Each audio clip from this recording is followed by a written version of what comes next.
जिस तरीके से गुजरात में भारतीय जनता पार्टी को जनादेश मिला है, एग्जिट पोल्स भी जो कह रहे थे उससे ज़्यादा ही सीटें यहाँ पर निकलती हुई नज़र आ रही हैं। तो आपको क्या लगता है कि ऐसा कौन सा फैक्टर था जो गुजरात में जिसने काम किया है, जो इतना प्रचंड बहुमत आता हुआ नज़र आ रहा है?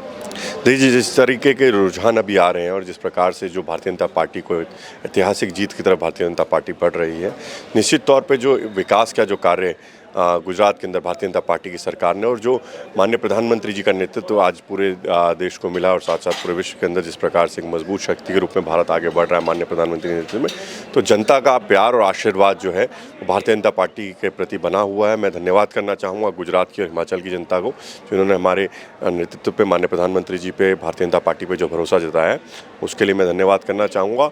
और जो विकास कार्य जो मैंने जिस प्रकार से कहा, डबल इंजन की जो सरकार पिछले 6 बार से गुजरात के अंदर और आज इस बार 7वीं बार ऐतिहासिक जीत की तरफ भारतीय जनता पार्टी बढ़ रही है। और हिमाचल के अंदर भी अगर आप देखेंगे जो विकास कार्य हुए हैं उसको लेकर जनता ने अपना आशीर्वाद और प्यार भारतीय जनता पार्टी को दिया है। ऐसी कौन सी वजह रही कि 27 सालों से एक तरीके से गुजरात गढ़ है बीजेपी का, उसको कोई और पार्टी भेद ही नहीं पाई? देखिए, गुजरात की जनता जो है, गुजरात की जनता जानती है कि जो विकास करती है वो भारतीय जनता पार्टी। उन्होंने कांग्रेस का वो काला अध्याय, काला समय देखा है, जिस प्रकार से गुजरात जलता था दंगों के अंदर, जिस प्रकार से माँ बहनों के साथ जो दुर्व्यवहार वहाँ पे होता था, जिस तरीके से वहाँ पर आए दिन भ्रष्टाचार हो चाहे मर्डर हो, इस तरह की घटनाएं घटती थी।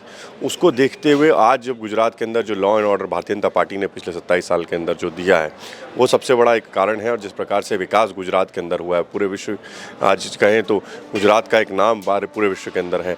और सबसे बड़ी बात है, चाहे एक्सपोर्ट के अंदर गुजरात सबसे आगे बढ़ा है, चाहे युवा रोजगार सृजन के अंदर गुजरात सबसे आगे है देश के अंदर, जिस प्रकार से इंफ्रास्ट्रक्चर डेवलपमेंट हो, सारे वहाँ पर काम हुए हैं। उसी का एक परिणाम है आज भारतीय जनता पार्टी पुनः गुजरात के अंदर जीत की तरफ बढ़ रही है। हिमाचल प्रदेश में अभी देखा जाए तो उस तरीके से जनादेश अभी साफ नहीं हुआ है, जिस तरीके से अभी कांग्रेस और भारतीय जनता पार्टी के बीच टक्कर देखी जा रही है। तो आपको क्या लगता है कि अंत में परिणाम क्या निकल कर आने वाला? देखिए, परिणाम तो तय है, भारतीय जनता पार्टी जीत दर्ज कराएगी। पुनः एक बार भारतीय जनता पार्टी की सरकार हिमाचल प्रदेश के अंदर ही बनने जा रही है और कमल फिर से हिमाचल के अंदर खिलने जा रहा है।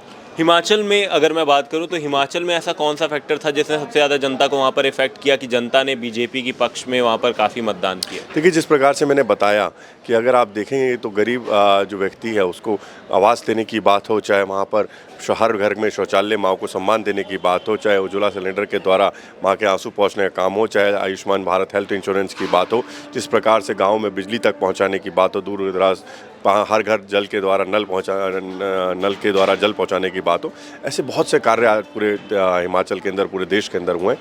वही सबसे बड़ा काम है, क्योंकि माननीय प्रधानमंत्री जी गरीबों की जो चिंता है, चाहे युवा हैं चाहे महिलाएं हैं, सबकी चिंता सबको रखते साथ रख के सबका साथ सबका विकास को लेकर चल रहे हैं। वही एक कारण है इस बार पुनः भारतीय जनता पार्टी और माननीय प्रधानमंत्री जी के नेतृत्व पर जनता ने भरोसा जताया है। और जो दिल्ली में जनता ने जनादेश दिया अपना, उसको लेकर आपका क्या कहना होगा कि उससे भारतीय जनता पार्टी संतुष्ट है या कुछ ऐसा फैक्टर था जो अब की बार कहीं कम रह गया, या कुछ ऐसी वजह रही कि आम आदमी पार्टी का फैक्टर ज़्यादा इफेक्ट किया जनता को? देखिए, अगर आप देखें दिल्ली के अंदर भारतीय जनता पार्टी 15 साल एमसीडी में रही और काम किया भारतीय जनता पार्टी ने एमसीडी के अंदर।